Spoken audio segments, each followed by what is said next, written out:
노래 찬양 함께 합시다.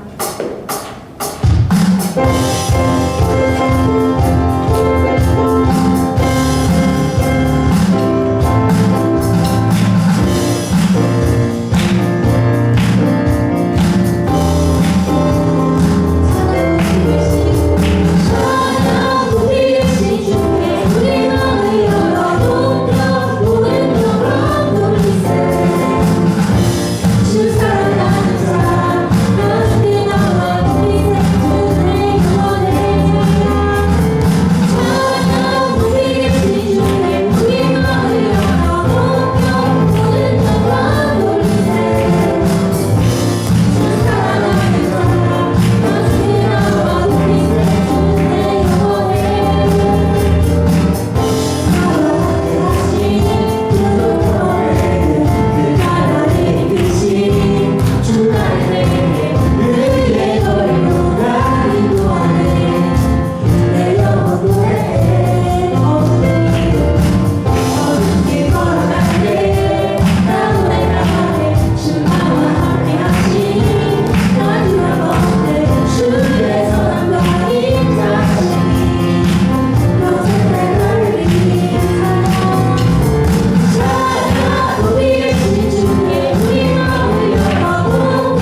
기도드리겠습니다.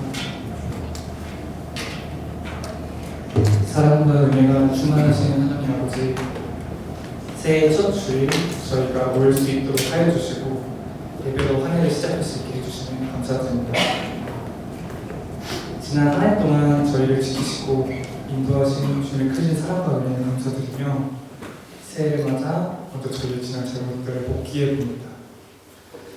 저희의 연약함으로 주님의 뜻보다는 세상의 기준으로 살아가는 시간들을 고백합니다. 저희 죄를 용서하여 주시고 저희를 더 새해에는 저희를 더 성장시켜 주셔서 주님의 말씀에 더 순종하는 삶을 살 수 있게 하여 주시옵소서. 이전 겨울들보다 비교적 날씨는 따뜻하지만 사람들의 마음은 더 차갑게 얼어붙은 것 같습니다. 무엇보다도 우리 나라와 사회를 위한 기도를 하지 않을 수가 없는 시간인 것 같습니다. 우리 나라를 이끌어가는 위정자분들에게는 지혜를, 예기치 못한 사고로 상처받은 이들에게는 위로를 구합니다. 주님, 저희를 긍휼히 여기시고 주님의 능력과 곳곳에 있을 주님의 사람들을 사용하여 주시옵소서. 언제나 그렇듯이 주님께서 우리의 길을 지키시고 밝히실 것을 믿습니다. 주님께서 부어주시는 사랑과 은혜가 넘치는 이번 한 해가 되기를 바랍니다. 저희 가정과 하는 일에서도 평안과 축복을 허락하여 주시고 항상 주님과 함께하는 저희가 될 수 있게 하여 주시옵소서. 우리 교회를 위해 기도합니다. 새해에 찾아오는 친구들이 위로를 얻고 우리 함께하는 친구들의 믿음이 성장하여 주님이 보시기에 예쁘고 아름다운 교회가 될 수 있게 하여 주시옵소서. 오늘 말씀 전해주시는 최현준 도사님을 위해 기도합니다. 충만한 성령으로 하나님의 말씀을 전하게 하시고 듣는 저희도 말씀을 듣고 자라나는 시간이 되게 하여 주시옵소서. 그리고 교회 섬김인 분들을 위해 기도합니다. 오늘도 맡은 자리에서 예배를 위해 수고하는 모든 이들을 기억하여 주시옵소서. 이번 새해도 오늘 첫 예배도 저희의 삶도 시작하며 마치는 시간까지 충만하게 인도하여 주시기를 바라오며 모든 말씀 예수 그리스도 이름으로 기도드립니다. 아멘.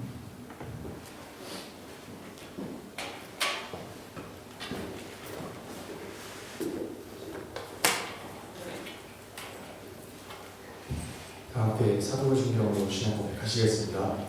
나는 전능하신 아버지 하나님 천지의 창조주를 믿습니다. 나는 그의 유일하신 아들 우리 주 예수 그리스도를 믿습니다. 그는 성령으로 잉태되어 동정녀 마리아에서 나시고 본디오 빌라도에게 고난을 받아 십자가에 못 박혀 죽으시고 장사된 뒤 사흘 만에 죽은 자 가운데서 다시 살아나셨으며 하늘에 오르시어 전능하신 아버지 하나님 하나님 자시다가 거기로부터 살아있는 자와 죽은 자를 심판하러 오십니다. 나는 성령을 믿으며 거룩한 공교회와 성도의 교제와 죄를 용서하는 것과 몸의 부활과 인생을 믿습니다. 네. 이 시간에 함께 나눈 하나님 말씀은 마가복음 16장 17에서 18절, 사도행전 2장 1절에서 2절 말씀입니다. 제가 봉독하겠습니다. 믿는 자들에게는 이런 표적이 따르리니 곧 그들이 내 이름으로 귀신을 쫓아내며 새 방언을 말하며 뱀을 집어 올리며 무슨 독을 마실지라도 해를 받지 아니하며 병든 사람에게 손을 얹은즉 나으리라 하시더라. 사도행전 2장 말씀입니다.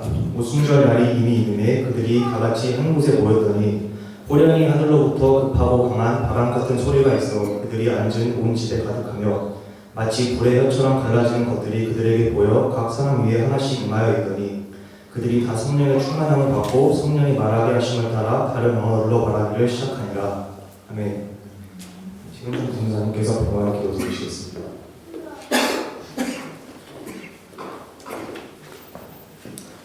예, 다 같이 봉헌 기도하시겠습니다.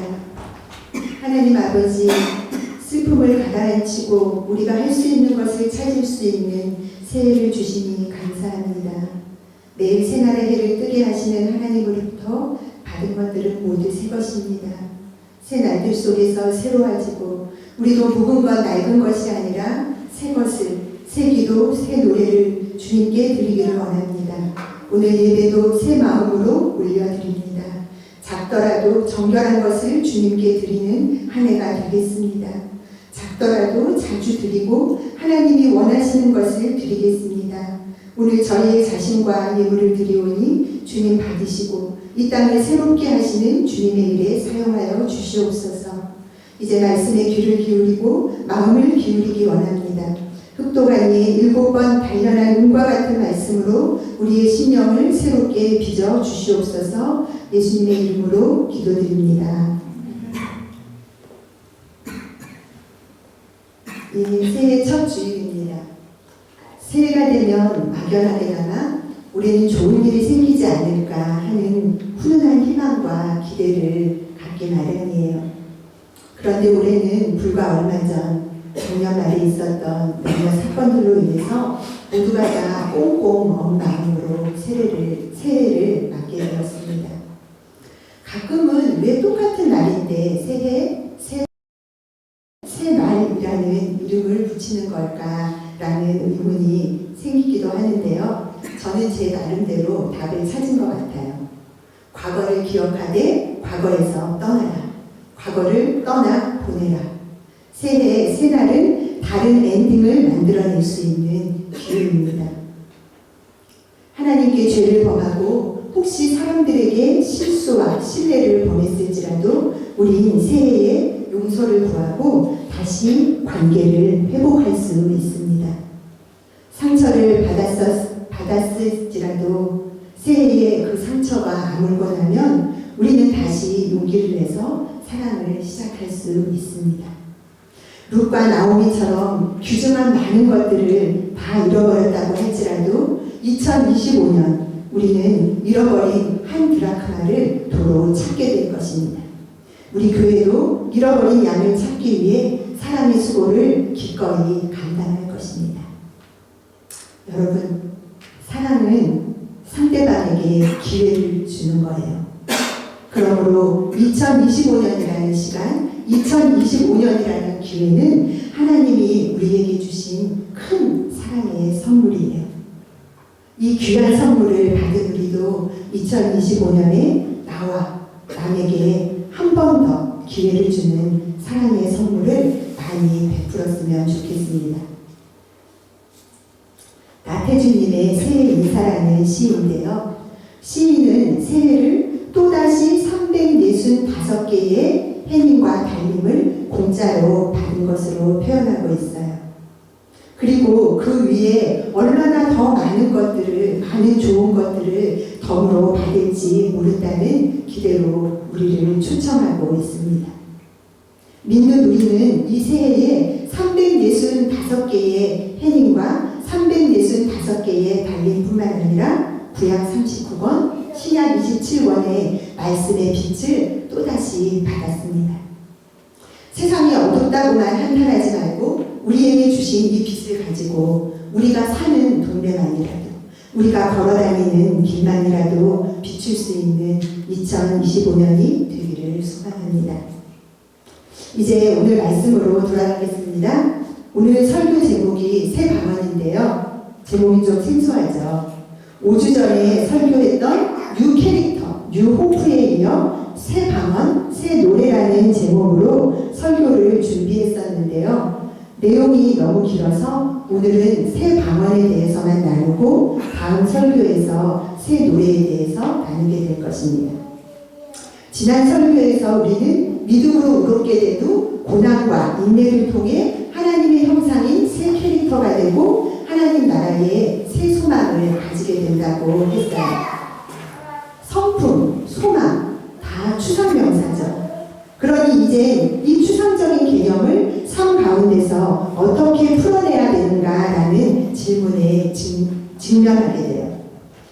여러 가지 답을 성경에서 찾을 수 있겠지만 제가 오늘 여러분과 공유하고 싶은 답은 새 방언, 새 노래입니다.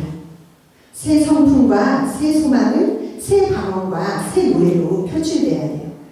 개념 복음이 행동 복음으로 전환되어야만 살아있는 믿음이 될 수 있기 때문입니다. 새 방언의 기도, 새 노래의 찬양이 바로 우리 삶에서 우리가 드려야 할 상 제사입니다. 앞서 말한 대로 오늘은 그 중에서 새 방언에만 좀 집중을 해볼 텐데요. 새 방언이라는 단어는 성경 전체에서 오늘 읽은 마가복음 16장에 딱 한 번만 나와요. 새 방언으로 들어가기 전에 먼저 표준 국어 대사전에서 방언의 정의를 찾아보았습니다. 1. 한 언어에서 사용 지역 또는 사용 계층에 따라 분화된 말의 체계. 2. 어느 한 지방에서만 쓰는 표준어가 아닌 말. 3. 신약시대에 성령에 힘입어 제자들이 자기도 모르는 외국말을 하여 이방인을 놀라게 함. 오늘 우리가 다룰 그 본문의 내용이 표준 국어 대사전에 나와 있는 거 참 신기하죠. 방언이라는 단어는 성경 전체에서 구약에 8번, 신약에 33번이 나와요. 그 중에서 구약에 나오는 8번 모두는 그저 지역의 언어를 뜻하는 일반적인 의미로 사용되었고요. 신약에서의 반은 일반적인 의미로, 또 반은 종교적인 언어 현상을 지칭 부활하신 예수님이 승천하신 날로부터 50일째인 오순절, 그 성령 강림 현장에서 일어난 최초의 이벤트가 바로 방언이었어요. 그런데 이 방언은 성령이 말하게 한 그런 영적인 성격의 언어이기도 했지만 동시에 지역의 언어이기도 했습니다. 그러니까 일반적인 성격과 종교적인 성격을 다 가지고 있는 언어였죠. 8절에는 이 방언을 난고 방언이라고 기록되어 있어요. 난고 방언이란 말은 사람이 태어난 곳, 태어난 지역의 언어라는 뜻이죠. 성령이 강림하셔서 제자들이 난고 방언을 했던 그 오순절에는 외국에 흩어져 있던 많은 유대인들이 예루살렘에 모여 있었습니다. 하지만 그 디아스포라 유대인들이 예루살렘에 모였던 이유는 오순절 때문이 아니라 율법에 따라서 우리 추수를 기념하는 77절에 하나님 앞에 얼굴을 보여드리고 제물을 드리기 위해서 온 것이었어요. 그러니까 77절과 오순절이 딱 맞아 떨어지는 거죠. 5절에 이들을 경건한 유대인이라고 지칭한 것도 외국에 살거나 외국에서 태어난 이민 2세들임에도 불구하고 율법을 지키기 위해서 예루살렘을 찾아왔기 때문에 경건한 유대인이라는 말을 붙인 것입니다. 9절과 11절에 보면 거기에는 적어도 15개 이상의 나라에서 온 사람들이 모여 있었다는 것을 볼 수 있어요. 그러므로 제자들도 15개 이상의 난고 방언을 했던 것이죠. 말은 소리와 내용으로 이루어져 있죠. 그런데 방언 기도는 소리는 들을 수 있지만 통역의 은사가 없으면 우리는 그 내용을 알아들을 수가 없어요. 그래서 소리 자체에 주목하다 보면 신기하다, 이상하다라는 반응을 하게 됩니다. 그런데 제자들의 방언은 이런 종류의 방언이 아니라 난고 방언이어서 사람들이 그 내용을 알아들을 수 있었지만 그 사람들은 역시 이상하다, 신기하다라는 반응을 보였습니다. 왜냐하면 딱 봐도 외국이라고는 나가본 적이 없게 생긴 제자들이 외국말을 유창하게 하니까 이게 어찌된 일인가 어리둥절했던 거죠. 11절에 보면 제자들이 난고 방언으로 하나님의 큰 일을 말했다고 되어 있어요. 그럼에도 이 경건한 유대인이라는 사람들은 하나님의 큰 일에 놀란 것이 아니라 제자들이 자기네들이 태어난 외국말을 한다는 사실에 더 놀라고 있었던 거예요. 심지어는 술에 취한 것 아니냐고 조롱하기도 했습니다. 그러니 베드로가 얼마나 분통이 터졌겠어요. 그는 벌떡 일어나서 소리를 높여서 14절부터 39절까지의 내용을 설교했습니다. 베드로가 일어나서 가장 먼저 했던 말이 뭐였죠? 유대인들과 예루살렘에 사는 모든 사람들아, 이 일을 너희에게 알게 할 것이니 내 말에 귀를 기울이라. 즉 베드로는 현상에 주목하지 말고 제자들이 방언으로 말한 내용에 주목하라고 하고 있습니다. 그리고 제자들이 방언으로 말했던 그 하나님의 큰 일에 대해서 다시 한번 설명을 해줍니다. 베드로의 설교를 듣고 비로소 내용에 주목하고 내용을 알아듣게 된 무리들은 마음에 찔림을 얻고 우리가 어찌할꼬? 라는 질문을 하죠. 소리만 들었을 때는 이게 어찌된 일인가라고 말했던 그 질문에서 내용을 듣고 나니까 그럼 우리가 어찌해야 하는가? 라는 질문으로 바뀐 거예요. 하나님의 일을 바라보는 시점이 3인칭에서 1인칭으로 바뀐 겁니다. 그리고 나서 무리들이 세례를 받았고 그날 신도의 수가 3,000명이나 더하여졌다고 기록되어 있습니다. 오순절 성경 강림의 첫 열매인 제자들의 난고 방언에서 우리는 새 방언의 본질을 찾을 수 있어요. 첫째, 새 방언의 본질은 내용에 있습니다. 새 방언의 본질은 어떤 소리냐, 유창하냐, 신비롭게 들리냐 하는 외형에 있지 않습니다. 새 방언의 1차적인 목적은 하나님의 큰 일을 말하는 것이었어요.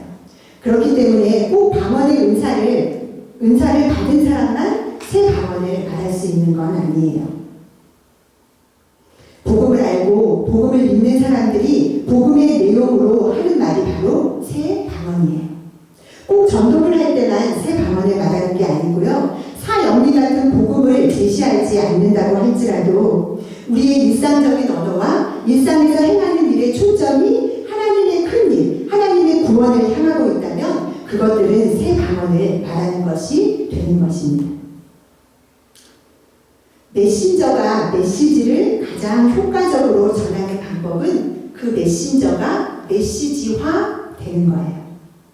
우리가 전하고자 하는 메시지대로 사는 것, 우리의 삶 자체가 그리스도의 편지가 되고 그리스도의 향기가 되는 것이 가장 분명하게 새 방언을 말하는 것입니다. 나의 입술의 모든 말과 우리의 마음에 일어나는 모든 생각이 하나님의 큰 일, 하나님의 구원에 닿아 있다면 우리가 꼭 종교적인 언어를 사용하지 않더라도 어느 날은 연구실에서 한 발자국도 나오지 못하고 누군가와 한마디도 나누지 못했더라도 우리의 삶은 새 방언의 행동 복음을 살아가고 있는 것입니다. 그러므로 새 방언은 특정한 사람만이 하는 것이 아니라 믿는 우리 모두에게 주어진 새로운 언어입니다. 새해에는 우리 모두가 이러한 새 방언에 능통하기를 소망합니다. 새 방언의 두 번째 본질은 태도와 의지에 있어요. 제자들은 어떤 사람이었죠? 예수님을 만나기 전에는 바랄 것도 없고 예수님의 공생에 3년을 줄곧 함께했지만 예수님께 부은 향유를 아까워하고 못마땅해 했던 인색한 사람들이었어요. 예수님이 법정에 끌려가자 도망가고 부인했던 비겁한 사람들이었고요. 예수님의 빈 무덤을 보고도 부활을 믿지 못했던 의심이 많은 사람들이었습니다. 하지만 예수님이 그들 위에 뿌리시고 그들 안에 심으신 말씀에 성령의 불이 임하자 그들은 각국에서 온 그 수많은 사람들 앞에서 거침없이 하나님의 큰 일을 외치기 시작했습니다. 거기 모인 사람들을 포함한 이스라엘의 죄에 대해서도 결코 침묵하지 않았어요. 너희가 죄 없는 예수를 십자가에 못 박았다고 분명히 2번이나 지적했습니다. 하지만 그가 살아났고 그 이름을 부르는 자는 구원을 얻을 것이라고 하나님의 큰 구원을 선포하였습니다. 로마 제국이 전 세계를 지배하던 그 당시에는 로마 황제 외에 누군가를 공개적으로 구원자로 지칭하는 것은 정치적 반역으로 간주될 수 있는 매우 위험한 행동이었어요. 하지만 제자들은 이후에도 예수 그리스도 외에는 다른 이로서는 구원을 결코 받을 수 없다. 예수의 이름 그 외에는 구원받을 다른 이름을 우리에게 결코 주신 일이 없다고 담대하게 선포하고 다녔습니다. 그러다 공의에 끌려가서 다시는 예수의 이름으로 말하지도 말고 가르치지도 말라는 엄중한 경고를 받았죠. 하지만 제자들은 하나님 앞에서 너희의 말을 듣는 것이 하나님의 말씀을 듣는 것보다 옳은가 너희가 한번 생각해 보아라. 우리는 우리가 보고 들은 것을 말하지 않을 수 없다. 제국의 위험도 종교의 권위도 제자들의 새 방언을 금지할 수 없었습니다. 이런 것을 중꺾마라고 하죠. 예. 이러한 집요한 근성과 태도가 바로 새 방언의 두 번째 본질입니다. 내재된 캐릭터와 소망이 주는 담대함이 새 방언의 핵입니다.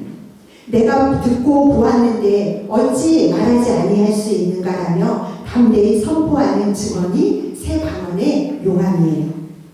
화라산 같았던 제자들에게서 분출된 그 새 방언의 뜨거운 용암이 유대와 갈릴리를 넘어서 사마리아 그리고 땅끝을 향해 흘러가는 그 이야기가 바로 사도행전의 내용입니다. 새 방언의 세 번째 특징은 외국어라는 거예요. 제자들의 새 방언은 그들이 평생 한 번도 가보지 못했던 나라의 언어였어요. 우리가 말해야 될 새 방언은 어떻죠? 우리가 말해야 될 새 방언도 역시 외국어예요. 지구의 언어가 아니죠. 세상의 나라가 아닌 하나님 나라의 언어, 지상의 언어가 아닌 천국의 언어예요. 새 방언은 이 땅에서는 매우 희귀한 믿음의 언어, 사랑의 언어, 소망의 언어입니다. 외국어를 배우려면 입 밖으로 자꾸 내뱉고 불안정하더라도 부딪혀봐야 하루도 거르지 않고 매일 연습을 해야 외국어 실력이 는다고 하죠. 우리도 올해에는 새 방언을 자꾸 입으로 소리내어서 연습하고 일상에서 자꾸 시도해 나갈 때 우리의 새 방언도 의사소통의 장벽을 넘어서 멀리 뻗어나갈 수 있을 것입니다. 네 번째 새 방언의 특징은 난 곳 방언입니다. 새 방언은 우리가 난 곳의 언어예요. 우리들은 다 각자 서로 다른 고향이 있죠. TMI지만 저는 강원도 속초 출신이에요. 그런데 저와 여러분에게는 어나더 고향이 또 있어요. 우리들의 어나더 고향은 다 같죠. 무슨 뜻인지 아시죠? 한 2달 전쯤 최 교수님께서 밤에 예수께 온 자라는 제목으로 니고데모에 관한 말씀을 나누어 주신 적이 있으셨어요. 그때 요한복음 3장 3절에 나오는 거듭나다라는 헬라어는 2가지 의미가 있는데 하나는 2번이라는 뜻이고 하나는 위로부터라는 의미가 있다고 말씀해 주셨죠. 예수님을 구주로 영접한 우리는 모두 2번 태어난 사람들이고 위로부터 태어난 거듭난 사람들입니다. 그래서 우리에게는 어나덜 고향이 있고 어나덜 모국어가 있습니다. 유브러는 한국어가 우리의 모국어지만 우리의 영이 난 곳인 하나님 나라의 언어가 우리의 영적인 모국어입니다. 믿음의 과정에서 주어지는 새 캐릭터는 죄로 인해 잃어버린 하나님의 형상을 회복하는 것이라고 했어요. 새 소망은 하나님의 공적인 소망을 회복하는 것이라고 하였습니다. 새 방언 역시 우리가 잊고 있던 고향의 언어를 회복하는 것입니다. 지금까지 사도행전 2장에 나타난 제자들의 새 방언을 살펴보았는데요. 사실 새 방언의 원조는 예수님이세요. 40일 금식 후에 광야에서 3가지 시험을 받으실 때 예수님이 사용하신 어록은 비유컨대 새 방언 미슐랭 맛집이라고 할 수 있을 것입니다. 첫 번째 시험에서 예수님은 기록되었을 때 사람이 떡으로만 살 것이 아니요 하나님의 입에서 나오는 말씀으로 살 것이다. 신명기 8장 3절을 인용하셨어요. 두 번째 시험에서는 기록되었을 때 주 너의 하나님을 시험하지 말라. 신명기 6장 16절 말씀을 인용하셨고요. 세 번째 시험에서는 사탄아 물러가라. 기록되었을 때 주 너의 하나님께 경배하고 다만 그를 섬기라는 신명기 6장 13절을 인용하셨어요. 이 맛집의 비법은 기록된 말씀이라는 풍부하고 완전한 식재료에 있습니다. 예수님의 새 방언은 하나님의 말씀, 기록된 말씀을 그 내용으로 하고 있어요. 그것은 제자들의 새 방언이 하나님의 큰 일을 내용으로 했던 것과 일치합니다. 예수님께서 40일 금식 후에 3번의 연속적인 시험을 한치의 흔들림 없이 새 방언으로 즉각 물리치셨죠. 이러한 예수님의 존재감은 제자들이 새 방언을 막아서는 자들에게 보여주었던 그 담대한 태도에 투영되어 있습니다. 지난 주일, 그러니까 2024년 마지막 주일 예배를 마친 기념으로 두 분 목사님 내외와 함께 공차에서 소소하게 티타임을 가졌어요. 2025년 우리 교회에 주시는 하나님의 비전과 우리의 사명, 이런 주제를 논했을 것 같지만 우리가 뻔한 것을 좋아하지 않아서 그냥 스몰 토크를 했습니다. 어찌어찌 말을 하다 보니까 주제가 보이스 피싱까지 넘어가게 되었어요. 그때 이민아 사모님께서 보이스 피싱과 관련된 당신의 경험을 이야기해 주셨어요. 보이스 피싱 전화인 줄 모르고 전화를 받았는데 이것저것 물어보시길래, 원래 우리 이민아 사모님이 친절하시잖아요. 친절하게 하나하나 꼼꼼하게 다 대답을 오랜 시간에 걸쳐서 해주셨대요. 근데 그러고 났는데 막판에 비밀번호를 가르쳐달라고 하더래요. 그 순간 사모님 머릿속에서 오래전에 친정아버지께서 미단아 비밀번호는 형제지간이라도 절대 가르쳐주면 안 된다라는 친정아버지의 말씀이 생각나셨대요. 그래서 그 사람에게, 아니 우리 친정아버지가 오래전부터 비밀번호는 형제지간이라도 가르쳐주면 안 된다고 했는데 당신 그걸 나한테 물어보면 어떡하냐, 그런 거 물어보면 안 된다고 자세하게 충고를 해주셨대요. 어떻게 되었을까요? 도리어 그 사람 낭비하고 실패로 끝난 최악의 케이스에 픽싱된 셈이 된 거겠죠? 제가 사모님 말을 듣고 있으니 저도 에피소드 하나가 떠올랐어요. 제 이야기가 아니라 저희 친정엄마 이야기인데요. 제가 고등학교 때 이야기니까 그때는 지금처럼 그렇게 보이스피싱이 성행하던 때는 아니었어요. 어느 날 우리 친정집에 보이스피싱 전화가 걸려온 거예요. 그 시간이 학생들이 막 하교할 무렵이었다고 해요. 저희 친정엄마가 전화를 받으셨는데 듣자고자 너희 딸 지금 학교에서 올 시간이지? 그런데 아마 오늘은 집에 안 들어갈 거야. 왜냐하면 내가 너 딸 데리고 있거든. 그러더래요.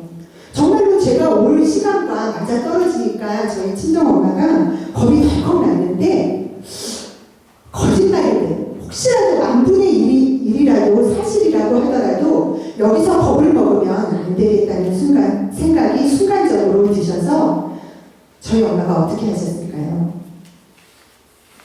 내가 나사렛 예수의 이름으로 명하노니 사탄아 물러가라고 수화기에다 대고 담대하게 외치셨대요.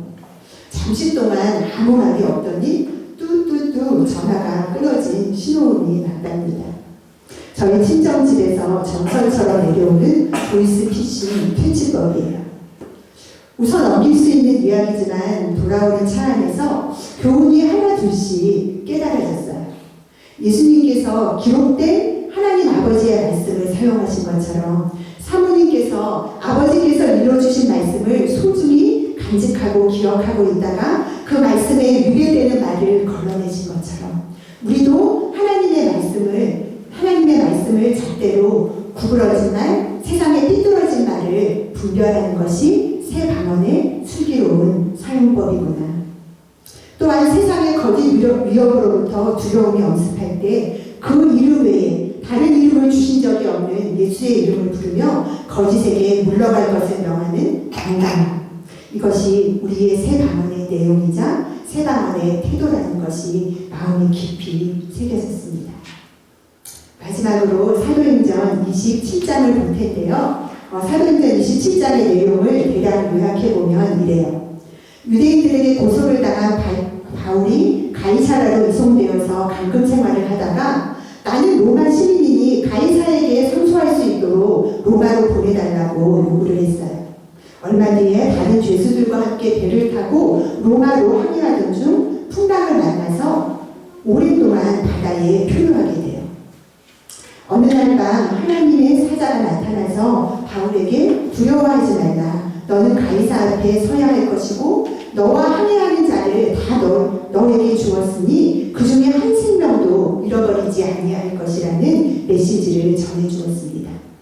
날이 밝자 바울은 사람들에게 전날 밤 전해들은 메시지를 말하고 이제는 안심하라. 여러분들이여 안심하라라고 말했습니다. 이것이 표류하는 배에서 소망이 끊어진 사람들을 향해 외쳤던 바울의 새 방언이었습니다. 바울의 새 방언의 내용 역시 하나님께로부터 온 메시지로 채워져 있어요. 나는 내게 말씀하신 그대로 되리라고 믿노라. 그런즉 우리가 반드시 한 섬에 걸리리라고 담대하게 선포한 뒤에 바울은 그의 믿음을 행동으로 옮깁니다. 그것은 14일간 아무것도 먹지 못했던 사람들에게 음식을 나누는 것이었어요. 아마 그렇게 하지 않았다면 그 배에 탔던 사람들은 풍랑 때문에 죽는 것이 아니라 굶어서 죽게 되었을 거예요. 사람들 앞에서 떡을 들고 하나님께 기도한 후 바울이 먼저 떡을 떼서 먹자 사람들이 그제서야 안심하고 음식을 먹었어요. 그리고 그 후에 나머지 식량들을 다 바다 밖으로 던졌습니다. 이렇게 가볍게 된 배가 다음날 어느 섬 가까이까지 밀려가서 암초에 걸려 파손되었지만은 그 배에 탄 사람 전원이 구조되었습니다. 바울이 새 방언으로 말한 그 하나님의 큰 일이 그대로 이루어진 것이었어요. 마가복음 16장 17절은 믿는 자에게는 이런 표적이 따르리니 곧 그들이 내 이름으로 귀신을 쫓아내며 새 방언을 말하며 라고 되어 있는데요. 점점 귀신의 존재를 부정하고 우습게 보는 세상이 되고 있지만 귀신은 분명 지금도 이 땅 곳곳에서 하나님의 큰 일, 하나님의 큰 구원을 방해하려고 최선을 다해서 일하고 있습니다. 귀신의 가장 좋은 먹잇감이 뭘까요? 바로 두려워하는 마음이에요. 그래서 귀신의 일은 그 두려움을 증폭시키는 것이에요.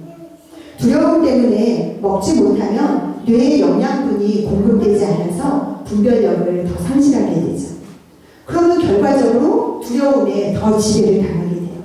이런 악순환이 반복되다 보면 결국 귀신이 우리의 주인 행세를 하게 되고 그러면 귀신 들린 자가 되는 것입니다. 바울이 탔던 그 배에 탄 사람들도 14일간 해도 별도 보이지 않는 어둠과 풍랑의 공포로 인해 패닉 상태에 빠져서 귀신이 충분히 역사할 수 있는 환경에 놓여 있었을 거예요. 만약 그때 바울이 여러분 안심하세요. 내가 섬기고 내가 믿는 하나님이 나와 함께한 여러분들 중에 한 사람도 잃어버리지 않게 하실 것이라는 그 말씀을 전하지 않고 또 나는 그 말씀대로 될 것을 믿는다고 한 그 바울의 새 방언이 그 배에 없었더라면 아마도 그들은 풍랑이 아니라 두려움 가운데 역사하는 귀신에 이끌려 스스로 바다에 몸을 던졌을지도 모르겠어요. 우리는 누구나 두려워할 수 있어요.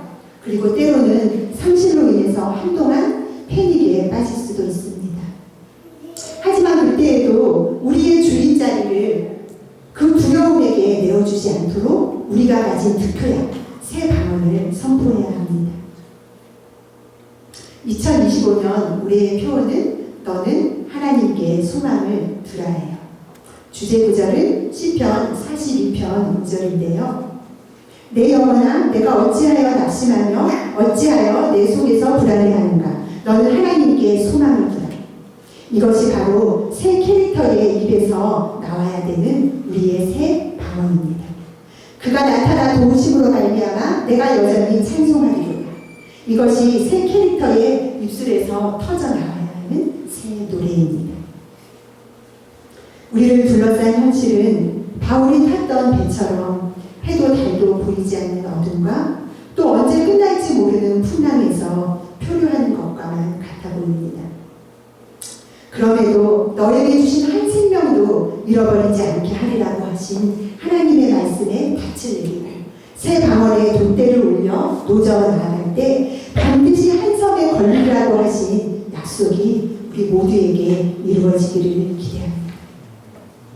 아무도 귀 기울여 듣지 않는 것 같은 빈들에서 하나님의 나라가 가까이 왔다고 외쳤던 세례 요한의 새 방언이 주님의 오실 길을 예비하였던 것처럼 2025년 우리도 말로 혹은 침묵으로 혹은 행동으로 새 방언을 외칠 때 주님 새 방언을 외침으로 주님 다시 오실 길을 이곳에서 함께 만들어 가기를 소망합니다. 다 같이 기도하시겠습니다. 참 소망이 되시는 하나님, 흔들리는 세상에서 어지러워 먹지 못하고 몸을 가누지 못하고 불필요한 것들로 인해 가라앉은 이 세상에 우리를 보내신 이유를 조금씩 알아갑니다. 오직 그 말씀이 내게 가까워 내 입에 있으며 내 마음에 있은즉 내가 이를 행할 수 있느니라고 하신 그 말씀을 붙들겠습니다. 우리 입에 두신 말씀, 우리 마음에 두신 말씀이 새 방언으로 우리의 입을 통해 나올 때 그 믿음의 선포대로 이루어짐을 볼 것을 기대합니다. 오직 하나님께만 소망을 두고 그 복스러운 소망을 전하는 새 방언을 부지런히 그리고 담대하게 말하게 하여 주시옵소서. 예수님의 이름으로 기도드립니다.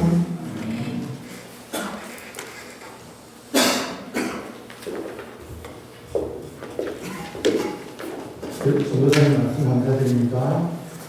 광고 드리는데요. 광고 전에 말씀 듣다가 저 교회에서 이런 거 진짜 싫어했거든요. 진짜 싫어요. 교수잖아요. 이런 거 진짜 싫어하는데 또 이제 하고 싶어요.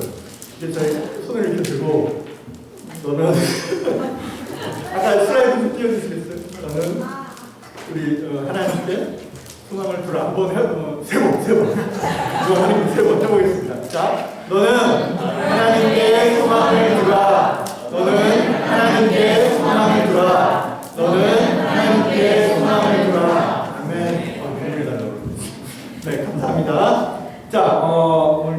저희 교회가 1월에 많이 태어났네.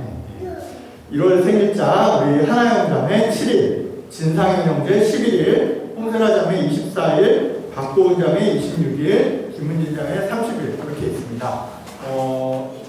네, 촛불 이렇게 준비되는데요. 네, 생일자신 분들 잠깐 나와.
네, 다음으로 이제 우리 출석 시상식 하기로 했잖아요. 예배 시작 5분 전, 그러니까 1시 55분까지 예배당에 앉아 계시면 이제 목장별로 파악해서 목장별로 매월 이렇게 10만 원씩 교재비를 후원하는 걸로 했는데, 오늘 보니까 이게 자발적으로 리포트 내면 답장 주겠다 했는데 아무도 리포트를 안 하는 그런 상황을 좀 하셨어요. 다음 주부터 진짜 이 자리에 55분까지 앉아 있을 수 있는 저희 될 수 있으면 좋겠습니다. 그리고 저희 주일 예배뿐 아니라 각종 모임에서도 이제 무작위로 이렇게 쿠폰을 이렇게 나누는 그런 좀 해오자는 거예요. 왜 모이자는 거죠? 네, 많이 모이자는 얘기로 이해해 주시면 감사하겠습니다. 네, 그냥.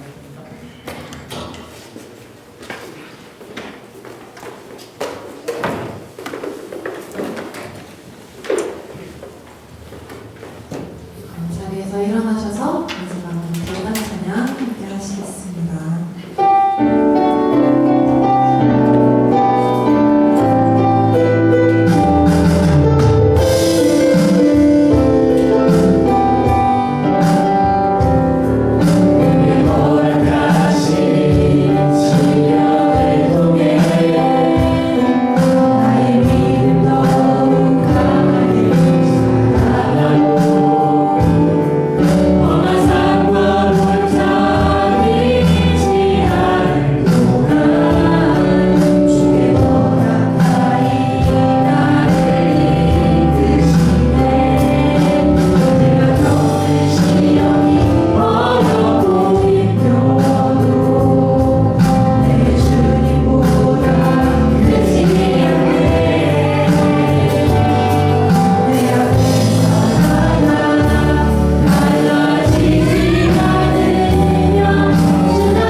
축도하겠습니다.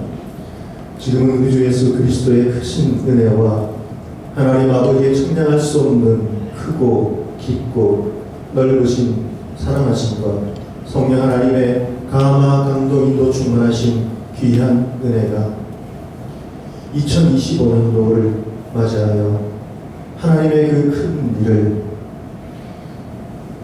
죄로 인해 어둠 가운데 살아가는 그 영혼들에게 하나님의 귀한 복음을 담대히 전함으로 말미암아 하나님께서 행하시는, 우리에게 행하시는 하나님의 놀라우신 큰 일과 위대하심을 경험하는 그런 복된 삶을 누리며 살아가기 소망하며 하나님께 소망을 두는 2025년도가 되기를 원하는 주의 귀한 종들의 가정과 직장과 연구와 학업과 하나님을 섬기는 모든 성김의 손길 가운데 지금으로부터 영원토록 함께 계시기를 간절히 축원하옵나이다.